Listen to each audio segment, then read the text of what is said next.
Today, we will calmly and logically explain why purchasing a Patek Philippe Nautilus 5711 at the current market price is frequently a very bad choice, rather than a sign of taste or intelligence.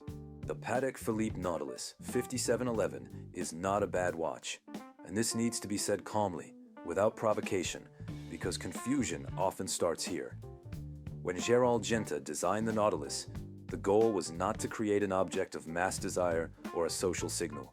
It was to redefine what luxury could look like in a modern world. A steel watch, priced like a precious object, slim, elegant, wearable every day, yet unmistakably refined. That idea was radical. The Nautilus did not rely on gold, diamonds, or complexity to justify itself. It relied on proportion, coherence, and restraint. For a long time, it attracted people who appreciated understatement and confidence without noise. The issue began much later, when restraint itself became something to display. The Nautilus slowly shifted from being a personal object to a public symbol. It stopped being about how it felt on the wrist and started being about how quickly it could be identified by others. Over time, layers of meaning were projected onto it: success, legitimacy, wealth, belonging. None of these qualities came from the watch itself. They came from collective interpretation. And when an object becomes overloaded with symbolism, it becomes immune to criticism. People stop asking whether it still makes sense. They buy it because everyone else agrees that it should be bought. At that point, the Nautilus 5711 is no longer chosen. It is inherited by the collective imagination. At retail, the Nautilus 5711 already sparked debate. It was expensive, yes, but it could still be defended through brand heritage, finishing standards, and long-term positioning. The discussion remained rational.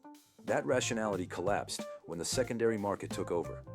Prices multiplied in a very short period of time, disconnected from production reality and mechanical content.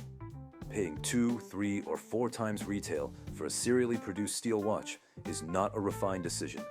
It is a response to scarcity anxiety. Buyers are no longer asking what they are buying, but what they might miss if they do not act. The materials did not change, the movement did not evolve, the watch did not suddenly become rarer in an absolute sense. Only the perception of access changed.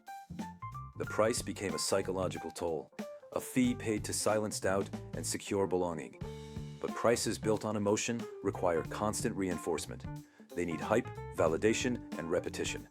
The moment enthusiasm slows, even slightly, the price begins to feel uncomfortable. Corrections in luxury markets are rarely violent.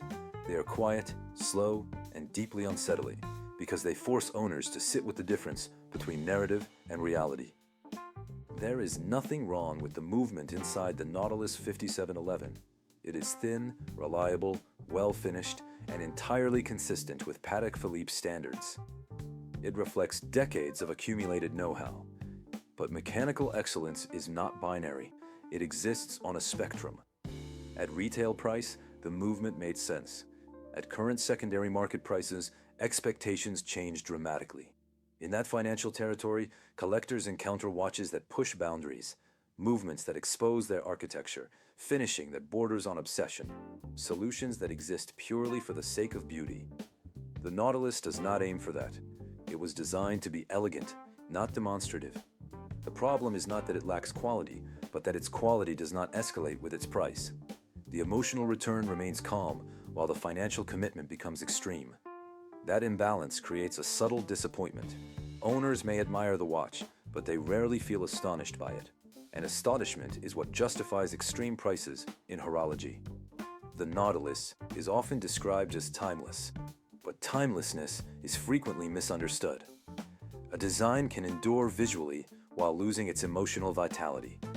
Overexposure plays a major role here. When a watch becomes omnipresent on social media, in magazines, and on wrists, its capacity to surprise fades. The Nautilus has become a reference point rather than an experience. Its success has frozen it. Any meaningful evolution risks backlash, while repetition slowly drains its emotional impact. Buyers today are paying prices that assume eternal relevance, yet relevance is not guaranteed by recognition alone. A watch should reveal new layers over time, adapting to the wearer's life. When design becomes static, attachment becomes shallow. The Nautilus risks becoming admired more than loved, respected more than felt. This is the most uncomfortable layer of the discussion because it questions intention. A large proportion of Nautilus 5711 purchases are driven by visibility. The watch functions as a universal signal, instantly readable by those who care about such codes. It communicates success efficiently, without explanation. But when pleasure depends on recognition, it becomes fragile. The more widespread the symbol becomes, the less power it holds. What once differentiated begins to homogenize. Owners may still enjoy the watch, but the satisfaction increasingly depends on context. Who is present? Who notices? Who understands? Remove that external gaze and the emotional return weakens. At that moment, it becomes clear that the object was not acquired purely for inner enjoyment, but for social positioning. And social positioning is never stable. Luxury watch markets move in cycles shaped by liquidity, culture, and collective psychology. Rapid appreciation attracts participants focused on momentum rather than meaning. These participants amplify prices, then disappear when sentiment shifts. The Nautilus will always remain an important watch historically, but history does not guarantee future pricing. If cultural values change, if discretion replaces visibility, or if new generations redefine what matters, demand can soften. Owners then face a quiet dilemma. Selling feels like admitting misjudgment. Holding feels like clinging to a narrative that no longer delivers the same emotional reward. The watch remains beautiful, but the context around it becomes heavy. That weight is rarely discussed, yet it defines whether an object feels liberating or burdensome. The Nautilus 5711 is a bad deal, not because it lacks quality, history, or elegance, but because it has been placed in a context it cannot sustain. It is a bad deal for those who confuse price with depth, visibility with meaning, and consensus with personal judgment. It is not a bad watch. It is a watch that has been asked to carry expectations far beyond its original purpose. True luxury begins when you no longer need objects to speak for you, when your choices are guided by resonance rather than recognition, and when the watch on your wrist matters most when no one else is looking. At the end of the day, this conversation is not really about the Patek Philippe Nautilus 5711, but about the way we assign meaning to objects and the moment we stop questioning why we want them. The Nautilus became a bad deal, not because it lost its quality, but because it was asked to represent too much. Proof of success, validation, reassurance, belonging. When an object carries that kind of symbolic weight, it can no longer deliver simple, honest pleasure. Luxury, in its purest form, is not about consensus or safety. It is about alignment between what you value, what you enjoy, and what you choose to live with every day.